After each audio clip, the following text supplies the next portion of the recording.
குழம்பும் கறியுமா மட்டன் ஒரு 1/4 கிலோ, 9 மிளகாய் வத்தல், 1 ஸ்பூன் மல்லி, 1 ஸ்பூன் சீரகம், 1 தேக்கரண்டி சோம்பு, 1 தேக்கரண்டி கசகசா, 10-15 முந்திரி பருப்பு, இஞ்சி பூண்டு விழுது, பொடியாக நறுக்கின சின்ன வெங்காயம், அரை முடி தேங்காயில் பாதி தேங்காய் பால் பாதி விழுது அரைச்சிருக்கேன்.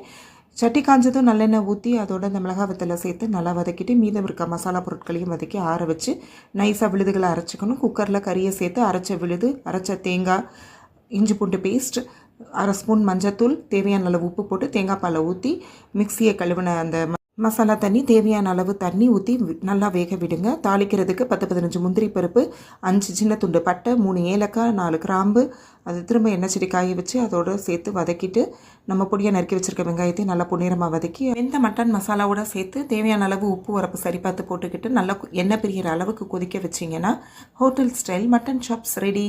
இது இட்லி, தோசை, பூரி, சப்பாத்திக்கு நல்ல சைட் டிஷ்ஷாக இருக்கும். இந்த டிப் உங்களுக்கு பிடிச்சிருந்தா ஆதிரா ஜங்ஷனை சப்ஸ்கிரைப் பண்ணுங்கள், பெல் ஐக்கானை ப்ரெஸ் பண்ணுங்கள்.